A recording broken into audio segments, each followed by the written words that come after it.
What's going on, beautiful people? Great day, great day, great day to you.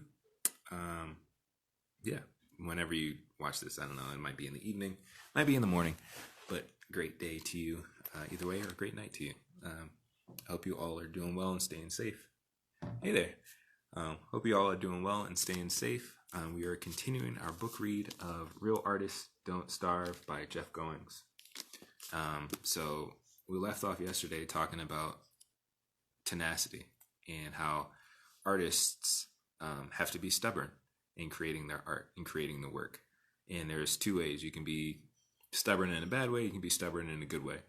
And starving artists are stubborn. Let's see, I'm not even going to try to remember all of it. Says starving artists are stubborn about everything, while thriving artists are stubborn about the right things. And so it was the idea that Jeff Goins was sharing in this chapter, is that as artists, as entrepreneurs, as creatives, as dreamers, visionaries, you have to be stubborn about accomplishing the vision that you want to accomplish. And that takes you just saying, yes, and just continuing to go on and having that tenacity and not giving up. And even if you're being rejected over and over and over again, believing in your vision, believing in accomplishing your goal and seeing it through. Because as a voice actor, you get told no a lot. A lot.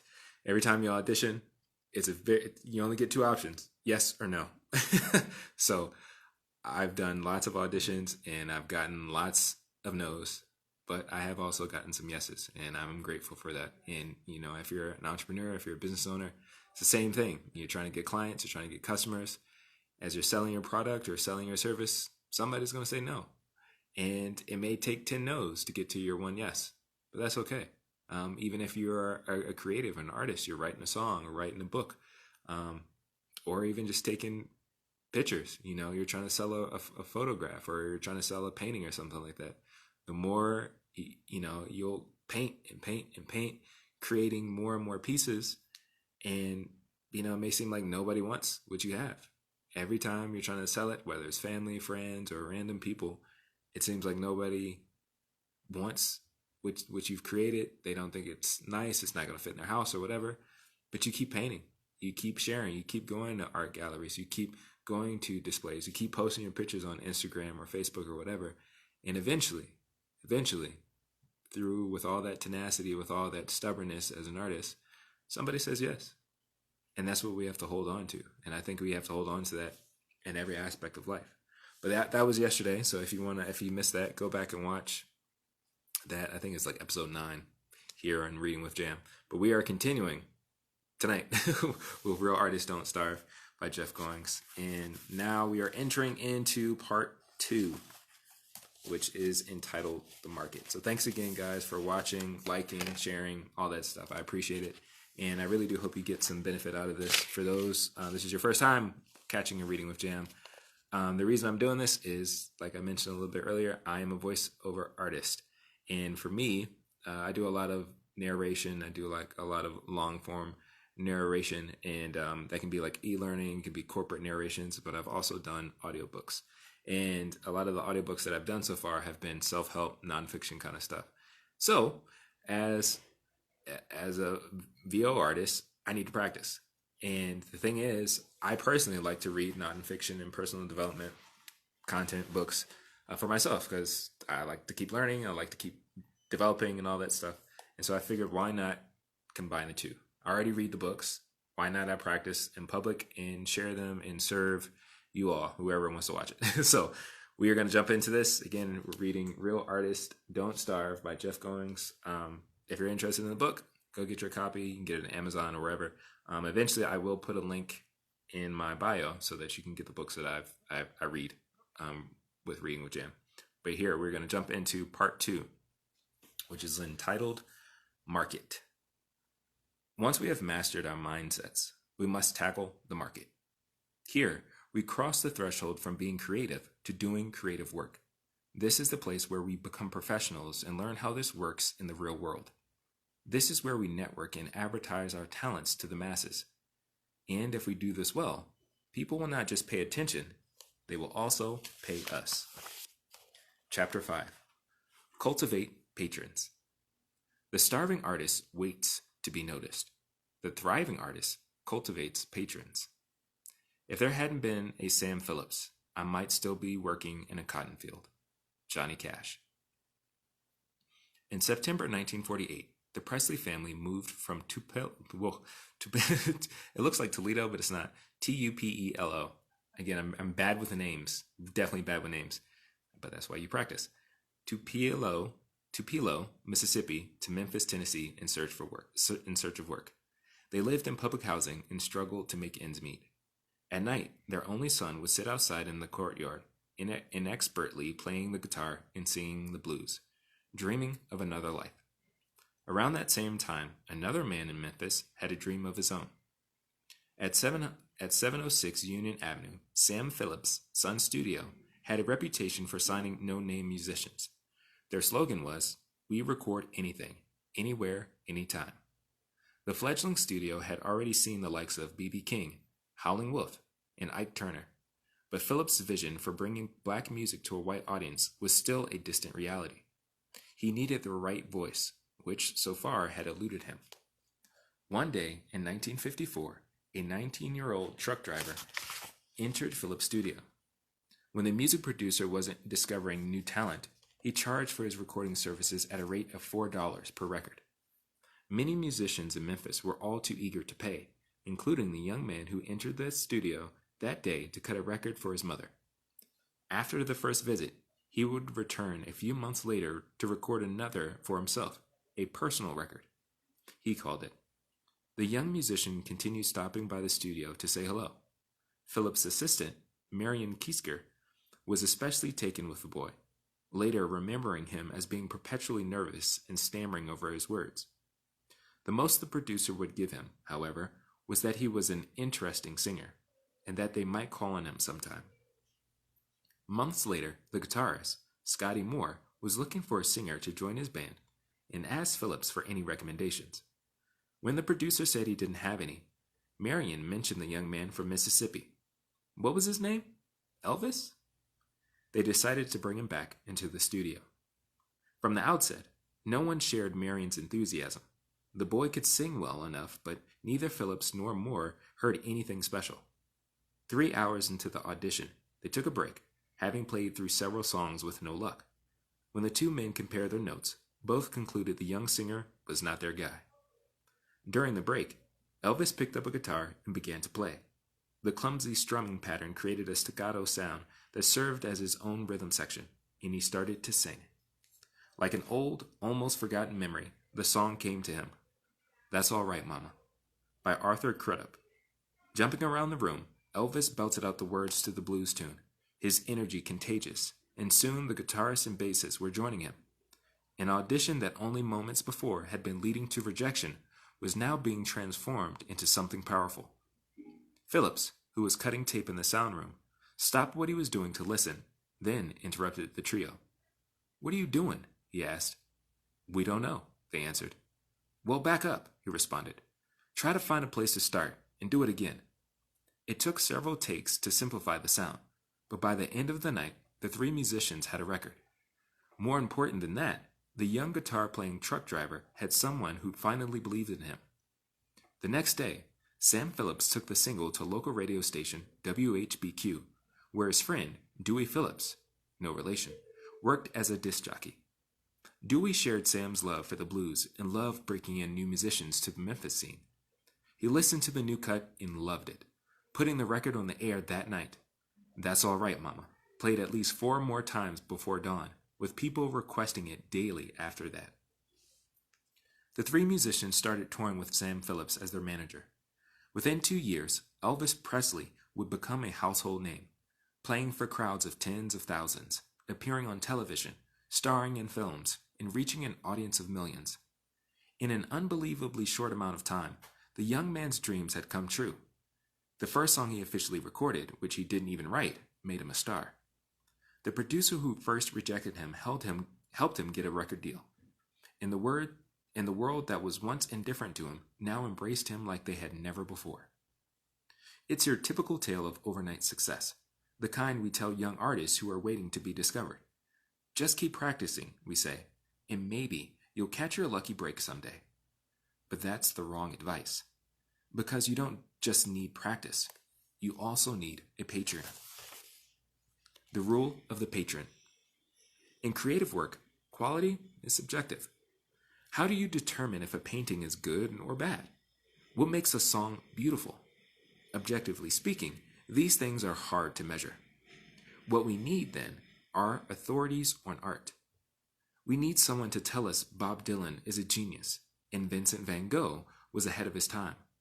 Otherwise, we are left to make such determinations on our own, and we are often mistaken about who ends up being a genius. We tend to trust the opinions of experts over those of others, sometimes even our own, and if we ignore this phenomenon, we do so at our own peril. Those of us who aren't connoisseurs don't want to spend the time figuring out what kind of music to listen to or which books to read. Most of us get our sense of what's good from a special group of connoisseurs, those superfans whom research Elizabeth Currid calls tastemakers. These influencers are the ones who can make or break a career, depending on whether they vouch for you. We need these people to not only help us decide what good art is, but also to help us succeed as artists ourselves. This is nothing new, of course. It is an old idea, dating back even before the Renaissance, when patrons and artists helped usher important work into the world. Creative work of all kinds has always needed generous benefactors to help it succeed, and if you aspire to share your art with the world, you're going to need one too. Behind many creative geniuses, there is often an invisible influencer, a patron, making it all happen. These people lend their resources and influence to help creative talent succeed, introducing them to opportunities they would not encounter otherwise. This is the rule of the patron, which states that before you reach an audience of many, you must first reach an audience of one. Excuse me. Every artist needs a patron. Without one, your success becomes exponentially more difficult. With one, it becomes not only possible, but probable. Starving artists disdain the need for patrons. It feels disempowering, even beneath them. On the other hand, thriving artists respect the rule of the patron and use it to their advantage. All creative workers need influencers who will vouch for them to an audience who doesn't know them yet. But it is not enough to meet a patron. You must cultivate one. This was what Elvis Presley learned when he met Sam Phillips. Before meeting Sam, Elvis was just a kid who dressed funny and could sing well enough. But after winning the music producer over, Elvis became an international celebrity. The point at which everything changed, however, was not the first time he met Sam. It was the night he convinced the producer to believe in him. If you are going to create work that matters, you are going to need an advocate, a person who sees your potential and believes in your work.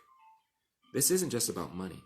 You need someone to give you a chance, maybe even connect you to the right people. The publisher who pays an author's book advance is a patron. The venture capitalist who funds a startup in Silicon Valley is one too. But so is the church who gives a minister a salary, or the donors who support nonprofit organizations around the world. Patrons do not just make the arts possible. They make the world we inhabit, and so often take for granted, possible.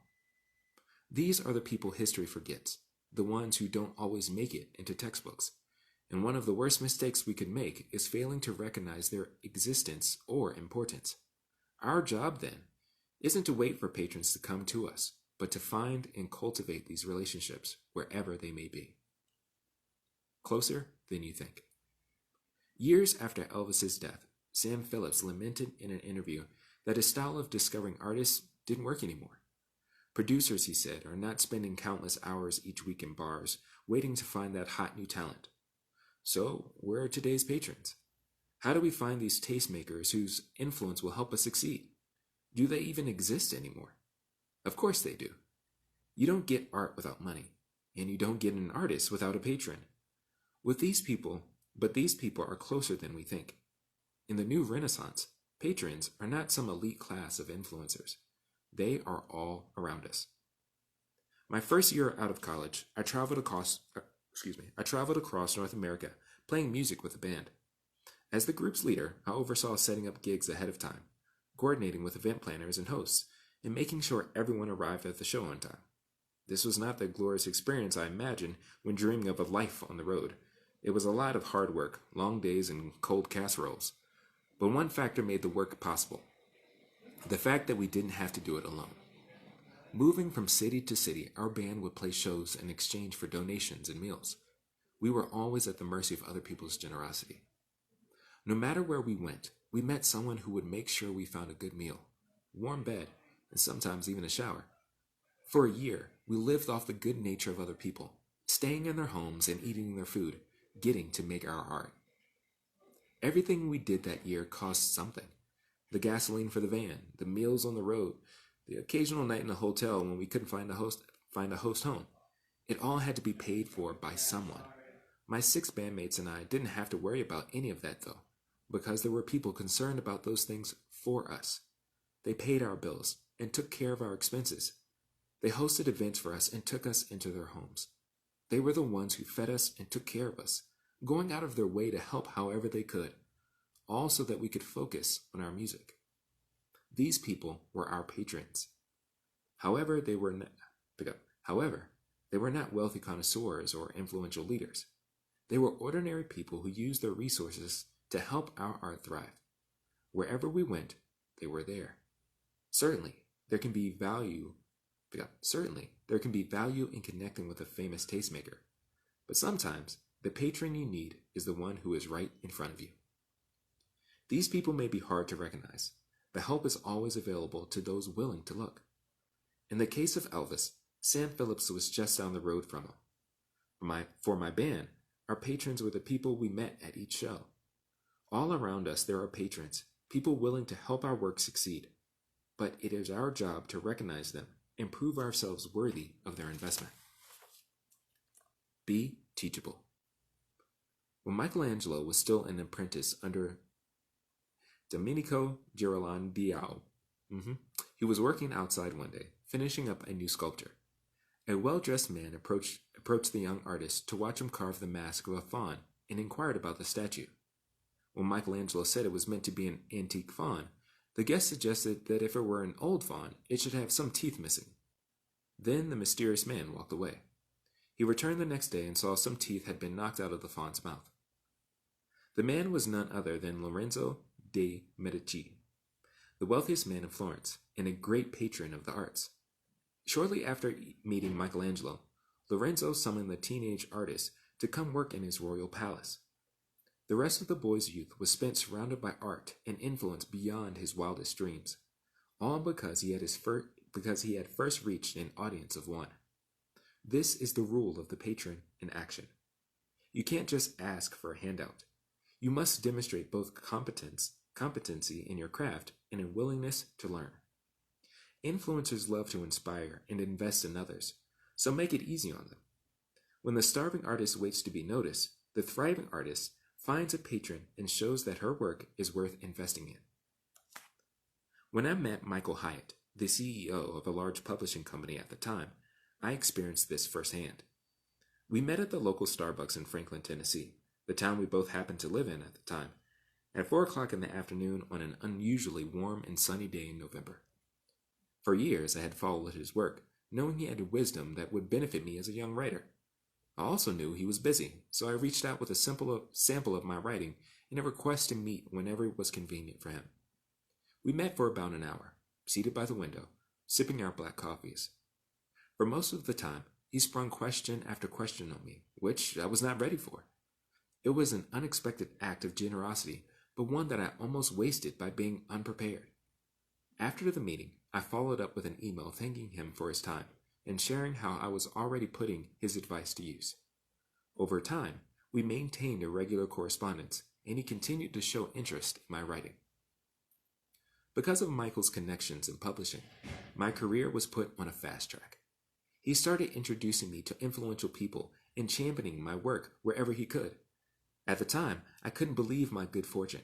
An unlikely connection grew into a friendship that led to exponential growth for me. At one point, he shared several of my blog posts with his followers, and I sent him a message. Overwhelmed by his generosity, I said, "You don't have to keep doing this. You can stop now." "Jeff, he said. I don't know what you're talking about. I shared your stuff because it's good, and I like it. Later, when I pressed him for why he said yes to our initial coffee meeting, he told me it was because he had read my writing and liked it. He told me what made it easy for him to say yes was the conveniency factor. We lived in the same town. The potential I had, I was already doing the work, and a lack of neediness on my part. I just wanted to meet him for coffee. Turns out, I wasn't the first person he had done this for, and since meeting him, I haven't been the last. Influencers want to help people. They want to invest in others. They just need to know that you're worth their time, which means your abilities need to be obvious. Your job, then, is to get to work. Because the best way to win over a patron is to show them your potential, and the best demonstration of your ability is the work itself. This doesn't mean you must be suddenly amazing. Most artists in need of a patron are not. But it does mean that you should be working, and more importantly, be willing to learn. When we allow ourselves to be teachable, we attract those who would influence us and help our work spread.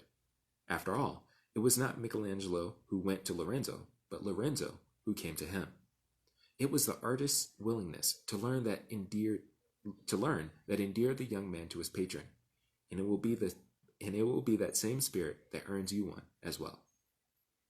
Use your day job. There are, of course, different kinds of patrons, and not all of us will be so lucky as to have a wealthy investor show up in our studios, as was the case for Michelangelo. But remember that patrons are all around us, even sometimes in our day jobs. That's what Kabir Segal found when he used his career in investment banking, not investment baking, I don't think that's a real thing, investment banking, to launch a career in art. Growing up in Atlanta, Georgia, Kabir wanted to do everything from music to business to politics. After college, he was hired by J.P. Morgan and quickly rose through the ranks. During his 8 years there, he wrote 5 books, produced several Grammy Award-winning albums, and served in the U.S. Navy Reserve, all while being a significant revenue producer at his job. How did he do it? He used his day job as a kind of patron for the art he wanted to create. Kabir has always considered himself a creative person, but he never assumed he had to suffer for his art. Unlike some, he did not quit his job and leap out into the unknown.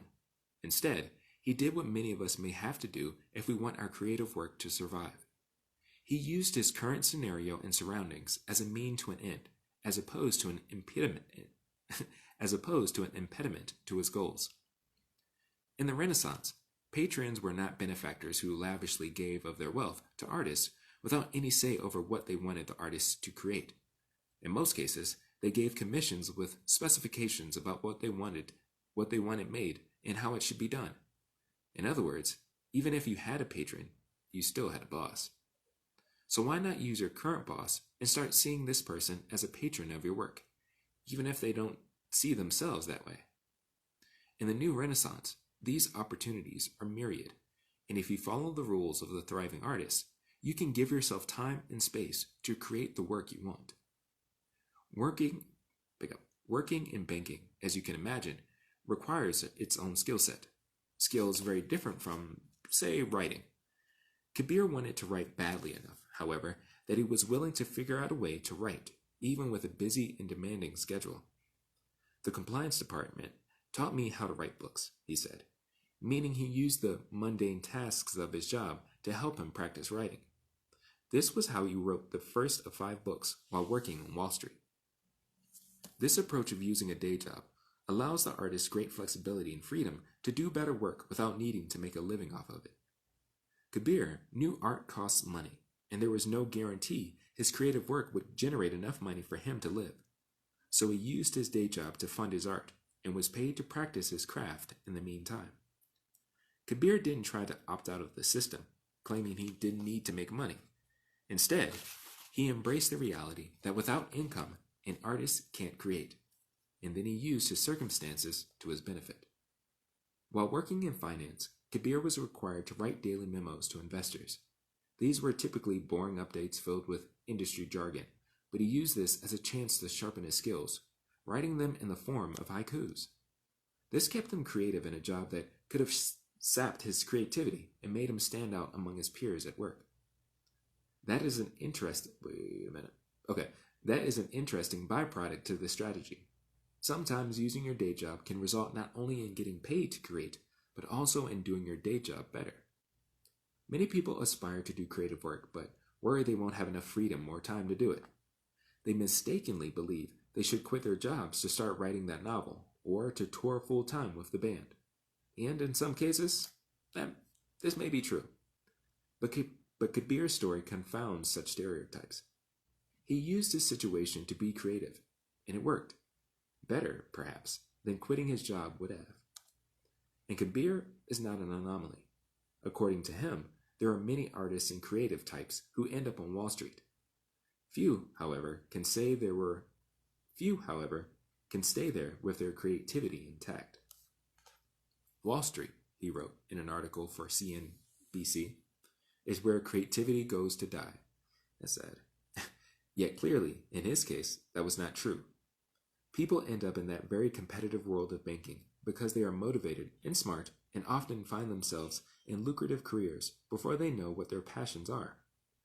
Many people leave Wall Street to chase their passions once they realize what they really want in life. This was the crossroads where Kabir found himself when he realized he wanted to write.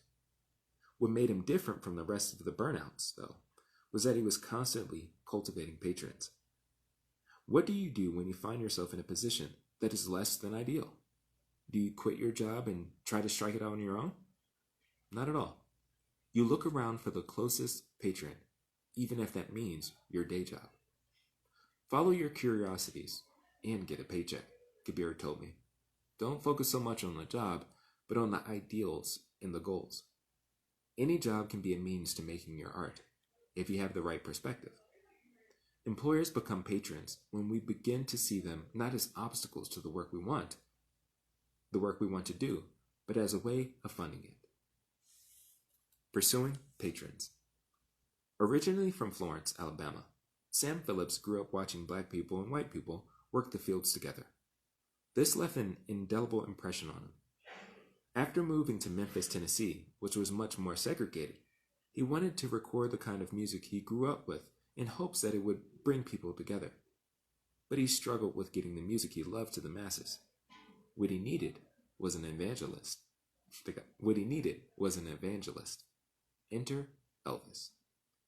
Elvis Presley knocked on Sam Phillips' door, looking for someone to believe in him, but the music producer had also been waiting.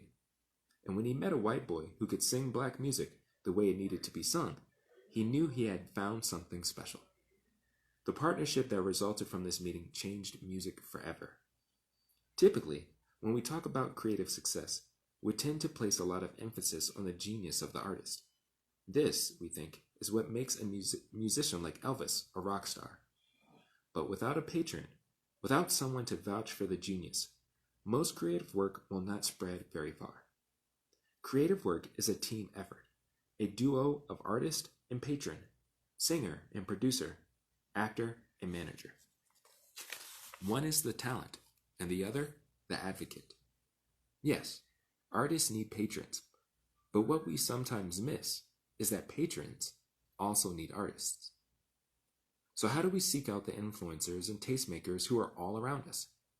We begin by finding the people who are already investing in others, who have wisdom and experience, and reach out to them.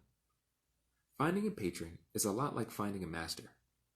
We put ourselves in the place where opportunity happens, making sure we have developed our craft so that we do not waste the person's time. When we knock on their doors, we need to be ready to receive what they have to offer. Most likely, we will not find these patrons far off. Often, they are in our own backyards, down the street, or around the corner. Sometimes they are even in our day jobs. Other times they are the relationships we may be neglecting, the loose ties with friends and acquaintances that could lead to a breakthrough. We just need to recognize them. This begins by acknowledging the age in which we live. Today we don't have to wait to be noticed. This is a time when it's possible to make your own breaks and set yourself up for success if you are willing to do the work. Share your competency with those who can help your work spread. Look for opportunity instead of waiting for it. Allow yourself to be taught and molded by those who come, and you will find your patron. But let's be clear about something. You can't succeed alone. We all need someone to invest in our work. Without a Sam Phillips, we don't get an Elvis Presley. We also don't get a Jerry Lee Lewis or a Howlin' Wolf. As Johnny Cash once said, if there hadn't been a Sam Phillips, I might still be working in a cotton field.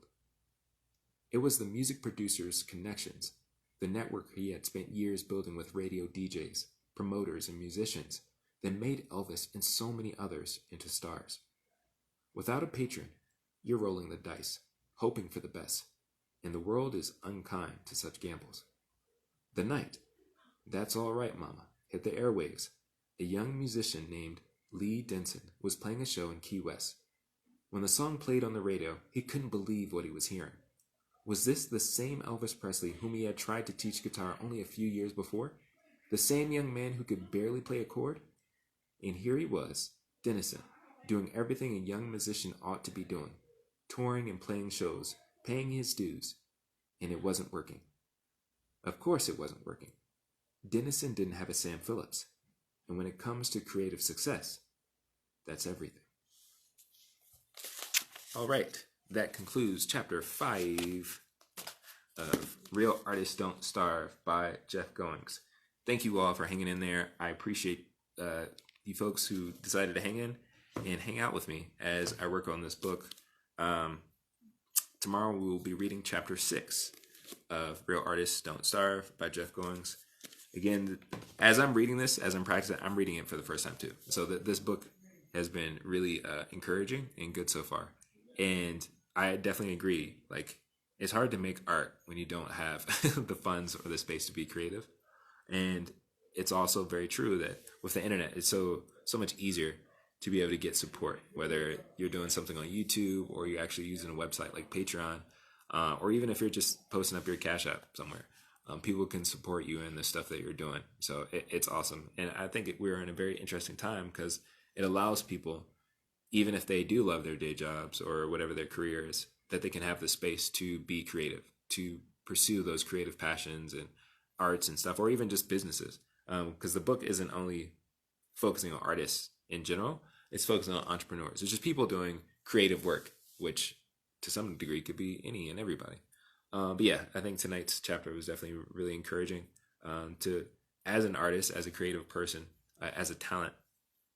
It's important that I keep working on my craft. Hence why I should keep coming back here and doing these lives.